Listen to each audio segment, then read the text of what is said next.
Hi everyone, thank you for joining me today. I want to talk about something very real, very common, and for many Christians, very painful. If salvation is truly a gift from God, why do so many believers struggle with doubt? Some of you watching know exactly what I mean. You love Jesus, you believe the gospel, you have experienced God's presence, and yet, late at night, when everything is quiet, there is a whisper inside. Am I really safe? Why is it that some Christians walk with strong assurance and while others walk with constant fear? Why do some feel secure while others feel shaken? Today we are going to walk slowly through scripture to understand why doubt happens and how God Himself brings assurance to His children. And my prayer is very simple that by the end of this message, your heart will rest more deeply in love and truth of God. Before we talk about why many people doubt, we must talk about what salvation is and what salvation is not.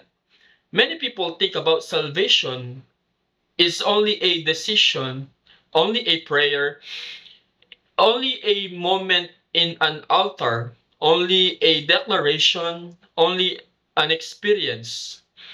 But scripture describes salvation very differently. The Bible uses words like new birth, new creation, new heart, new life, made alive, transferred from darkness to light. That is not a small language, that is an extreme transformation. Salvation is not just something God does for you, it is something that God does inside you.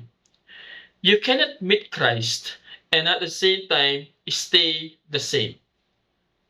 Let's listen to scripture itself. In Ephesians chapter 2 verse 1, it says that you were dead in your sins. In Ephesians chapter 2 verse 5, it says there that he made us alive together with Christ. While in Second Corinthians chapter 5 verse 17, it says that if anyone is in Christ, he is a new creation. The old has passed away, behold, the new has come. And then in John chapter 3 verse 3, unless one is born again, he cannot see the kingdom of God. God does not simply forgive sins. He resurrects your spirit. He gives you new desires. He plants new convictions. He awakens new hunger for Him. Salvation is not behavior modification, it is an internal transformation. Now, why am I explaining this? Because they never understood what salvation is meant to do. They heard that salvation is a free gift, which is true. It is completely true, and it is beautifully true. But salvation is also a powerful gift. Free does not mean weak. Free does not mean optional transformation. Free does not mean no change. And when someone hears half a gospel, just pray, just decide, just repeat the words, they may receive forgiveness but never experience transformation. And a lack of transformation creates uncertainty because your heart knows when something real has happened and when something is not. One of the biggest reasons Christians doubt is because they grew up with what we call a cheap gospel. The message they heard was just pray a prayer and you are safe. Just repeat after me. Just walk forward. Just fill out the card. But Jesus never said that salvation is repeating words. Jesus said salvation is a new birth. Salvation is following Him. Jesus said that salvation is denying yourself. Jesus said that salvation produces fruit. When someone prays a prayer but sees no new heart, no, no new desires, no new direction, then the heart naturally says, maybe I am not safe. And honestly, that is not the devil whispering. That is not condemnation. That is clarity. Because salvation without transformation is not the salvation Scripture describes. Imagine a man sick with a deadly disease, barely able to breathe. He is weak, he is afraid. He goes to a doctor, and the doctor gives him medicines and says, "This will heal you. Take it faithfully." The man goes home, puts the medicine on a shelf, and never opens it. He keeps it, but he never takes it. He believes in it, but he never lets it inside him. He acknowledges it, but never surrenders to it. Does he have the medicine? The answer is yes. The question is he healed? The answer is no. That is how many treat salvation. They prayed the prayer, but they never receive the life. And deep in the soul, they know something is missing that create doubts. The second major reason people doubt their salvation is because they rely on emotions. Some believe if I feel safe, I am safe. If I feel close to God, He loves me. If I feel spiritual, I am okay.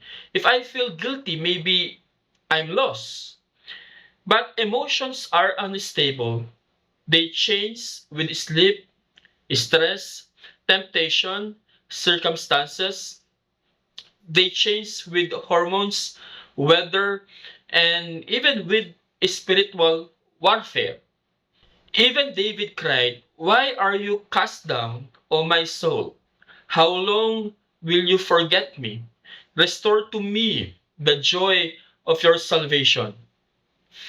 Your feelings do not measure your salvation. Your feelings measure your mood. God never based salvation on emotion.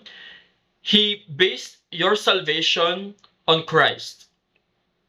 Think of your emotion like the weather.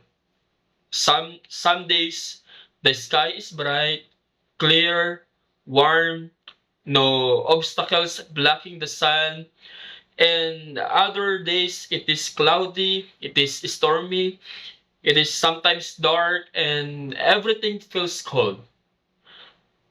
But here's the truth: the sun never moves. Your emotions may cloud your view of God, but God Himself never moves. It is unshaken. His love is not the weather, it is the sun, permanent, steady, and unshaken. The third reason why people doubt their salvation is spiritual dryness. They say, "I love Jesus, but I don't feel Him. I pray, but I feel empty. I read the Bible, but nothing stirs. I go to church, but I don't feel the passion."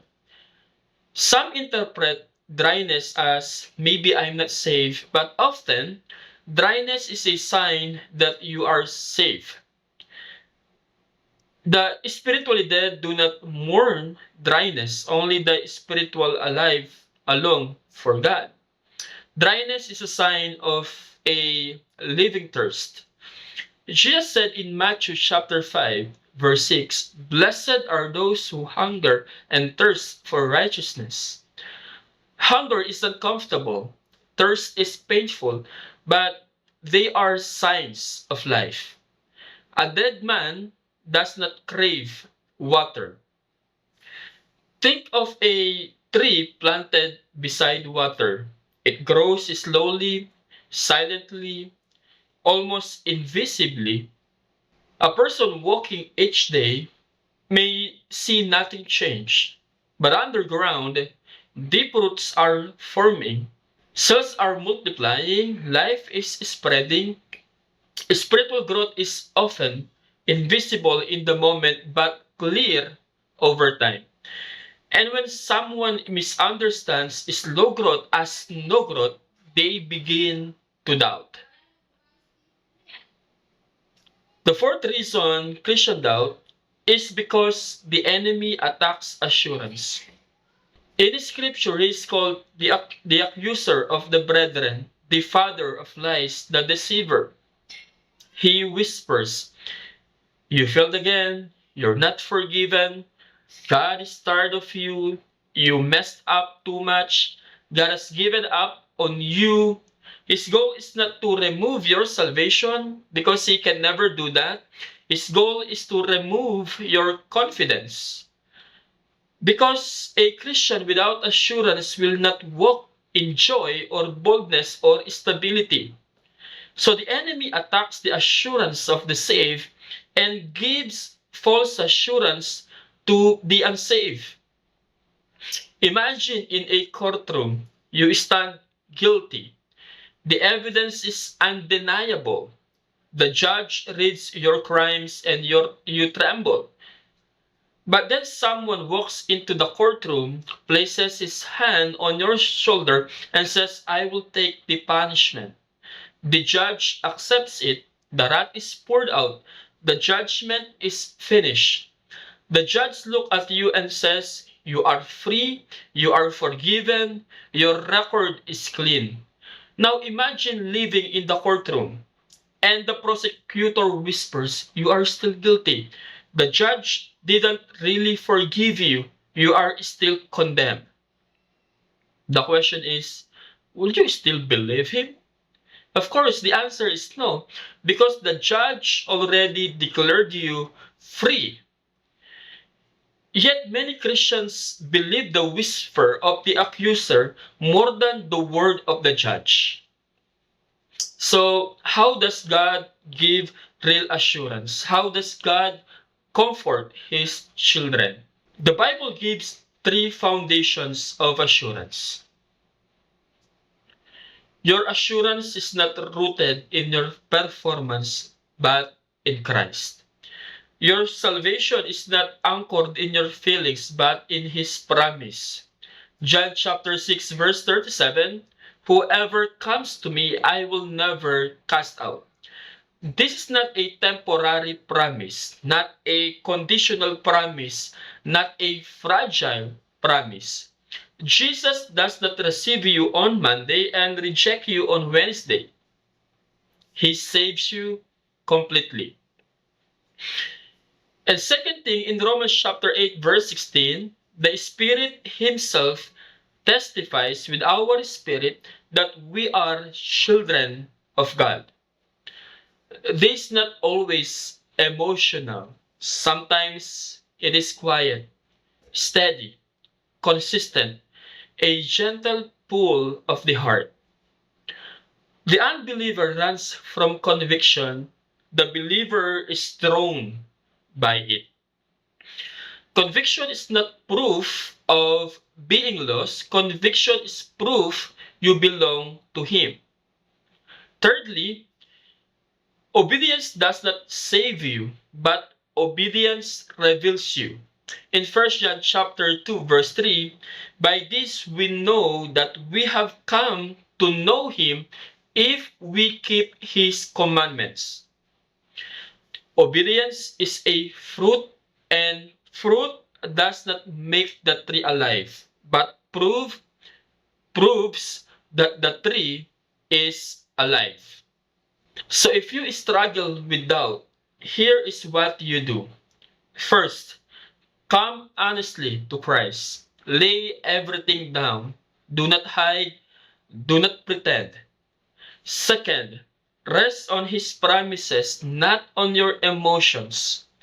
Third, ask the Holy Spirit to strengthen you. Fourth, walk in obedience, not to earn salvation, but to enjoy the assurance. Fifth, stay in the Word. Assurance grows where truth lives. So, yes, salvation is truly a free gift, but it is a powerful gift, a transforming gift, a life giving gift.